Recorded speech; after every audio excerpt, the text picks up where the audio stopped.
বতৰ আমি আৰু আমাৰ পৰিৱেশ পঞ্চম শ্ৰেণীৰ মৰমৰ ছাত্ৰ ছাত্ৰীসকল আজি আমি পঢ়িবলৈ লৈছো তোমালোকৰ পৰিৱেশ অধ্যয়নৰ পাঠৰ 6 নং পাঠটোত বতৰ আহকচোন আমি বতৰ বিষয়ে আলোচনা কৰোঁ মৰমৰ ছাত্ৰ ছাত্ৰীসকল তোমালোকে ধুমুহা ঢেৰেকণিৰে বৰষুণ অহা দেখিছা আৰু কেতিয়াবা আকাশখন কলা ডাৱৰে আৱৰি থকাও তোমালোকে দেখিছা আৰু কেতিয়াবা বহুত বেছি ৰ'দ দিয়াও তোমালোকে দেখিছা দিনৰ ভাগত সাধাৰণতে আমাৰ গৰম লাগে আৰু ৰাতি আমাৰ ঠাণ্ডা লাগে যেনেদৰে তোমালোকে গৰমৰ দিনত আইচক্ৰীম খাই ভাল পোৱা ঠিক তেনেদৰে ঠাণ্ডাৰ দিনত তোমালোকে গৰম গৰম বস্তু খাই ভাল পোৱা গতিকে বায়ুমণ্ডলৰ এনেকুৱা একোটা পৰিস্থিতিকে আমি বতৰ বুলি কওঁ কেতিয়াবা বৰষুণ দিয়ে কেতিয়াবা ৰ'দ দিয়ে কেতিয়াবা আকাশখন কলা ডাৱৰে আগুৰি থাকে এনেকুৱা একোটা পৰিস্থিতিকে আমি বতৰ বুলি কওঁ তোমালোকে যে উশাহ নিশাহ লৈ আছা উশাহ নিশাহত তোমালোকে কি গেছ গ্ৰহণ কৰা আৰু কি গেছ এৰি দিয়া তোমালোকে নিশ্চয় জানা আমাৰ চাৰিওফালে বায়ুৱে আৱৰি আছে বায়ুৰ এই আৱৰণটোক কি বুলি কয় বায়ুমণ্ডল বুলি কয় বায়ুমণ্ডলত নাইট্ৰজেন অক্সিজেন কাৰ্বন ডাই অক্সাইড গেছ আদি গেছ থকাৰ উপৰিও জলীয় বাষ্প আৰু ধূলিকণাও থাকে গতিকে এই যে বায়ুমণ্ডলৰ যিটো হালহলনি হয় এই হালহলনিটোকে আমি বতৰ বুলি কওঁ বিভিন্ন প্ৰকাৰৰ বতৰ আমি পাওঁ ফৰকাল বতৰ ডাৱৰীয়া বতৰ বৰষুণৰ বতৰ শুকান বতৰ আৰু ধুমুহা ঢেৰেকণিৰে অহা বতৰ ফৰকাল বতৰত আকাশত ডাৱৰ নাথাকে সূৰ্যৰ পোহৰ বেছি হয় সূৰ্যটো উজ্জ্বল দেখিবলৈ পাওঁ এনেকুৱা বতৰ ফৰকাল বতৰ বুলি কয় ডাৱৰীয়া বতৰত আকাশখন ডাৱৰে ঢাক খাই থাকে বৰষুণৰ বতৰত বৰষুণ পৰে শুকান বতৰ কেতিয়াবা বহু দিন বৰষুণ নোহোৱাকৈ থাকে পথাৰৰ মাটিত ডাঙৰ ডাঙৰ ফাট মেলে এনেকুৱা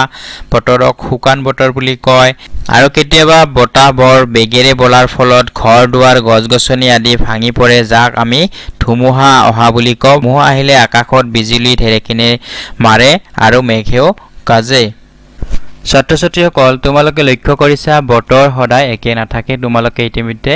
বুজি পাইছা বতৰ পৰিৱৰ্তন হৈ থাকে এনেদৰে যে বতৰৰ পৰিৱৰ্তন হৈ থাকে ইয়াৰ কিছুমান নিৰ্দিষ্ট কাৰণ আছে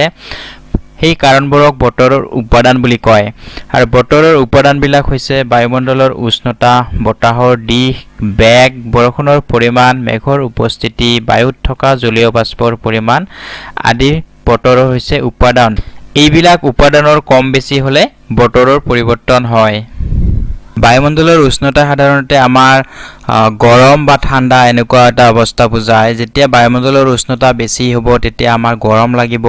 আৰু যেতিয়া বায়ুমণ্ডলৰ উষ্ণতা কম হ'ব তেতিয়া আমাৰ ঠাণ্ডা লাগিব এইদৰে বতাহৰ দিশ আৰু বেগ বতাহৰ বেগ বেছি হ'লে আমি তাক ধুমুহা অহা বুলি কওঁ যেতিয়া জোৰেৰে বতাহ বলিব তেতিয়া মানুহৰ ঘৰ দুৱাৰ গছ-গছনি আদি ভাঙি পেলায় আৰু তেতিয়া আমি ধুমুহা আহিছে বুলি কওঁ বৰষুণৰ পৰিমাণ যেতিয়া বৰষুণৰ পৰিমাণ বেছি হ'ব তেতিয়া নদ নদী পুখুৰী আদি চাৰিওফালে উপচি পৰিব মেঘৰ উপস্থিতি সাধাৰণতে বতৰ ডাৱৰীয়া হৈ আছে নে ফৰকাল হৈ আছে যদি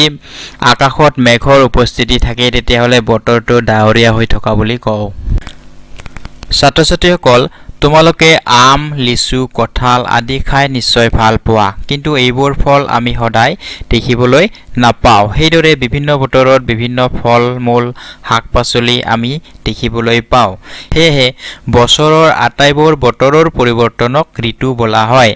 আমি বিভিন্ন ঋতুত বিভিন্ন বতৰ দেখিবলৈ পাওঁ বছৰৰ ঋতুকেইটা হৈছে গ্ৰীষ্ম বৰ্ষা শৰৎ হেমন্ত শীত বসন্ত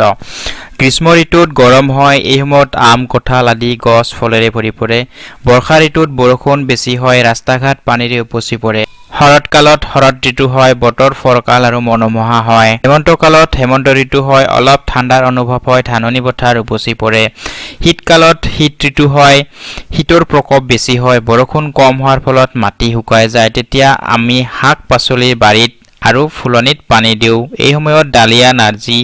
জিনিয়া আদি বিভিন্ন ফুলেৰে ভৰি থাকে বসন্ত কালত বসন্ত ঋতু হয় বসন্ত কালত শীত কমি আহে বতৰ গৰমৰ ফালে ঢাল খায় গছত কুমলীয়া পাত ওলায় কুলিৰ মিঠা মাতে পৰিৱেশ মধুৰ কৰি তোলে এই সময়ত কপৌ ফুল ফুলে অসমত এই সময়ত বহাগ বিহু পালন কৰা হয় গতিকে ছাত্ৰ ছাত্ৰীসকল তোমালোকে ঋতু অনুযায়ী বতৰৰ পৰিৱৰ্তন লগতে ঋতু অনুযায়ী বিভিন্ন ফলমূল ইত্যাদি বিষয়ে তোমালোকে শিকিলা বতৰ অনুযায়ী আমি বিভিন্ন ধৰণৰ পোছাক পৰিধান কৰোঁ ঠাণ্ডাৰ দিনত আমি গৰম কাপোৰ পিন্ধো উলৰ কাপোৰ আৰু আমি ঠাণ্ডাৰ দিনত জুইৰ তাপ লওঁ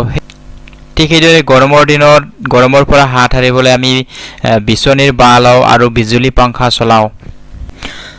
ছাত্ৰ ছাত্ৰীসকল আমি যে এনেদৰে বতৰৰ বিভিন্ন তথ্য লাভ কৰোঁ সেই তথ্যসমূহ জুখিবৰ কাৰণে বিভিন্ন ধৰণৰ সঁজুলি আছে আৰু এই সঁজুলিসমূহ হৈছে থাৰ্মোমিটাৰ হাইগ্ৰমিটাৰ ৰেইন গজ ইত্যাদি বিভিন্ন ধৰণৰ সঁজুলি আছে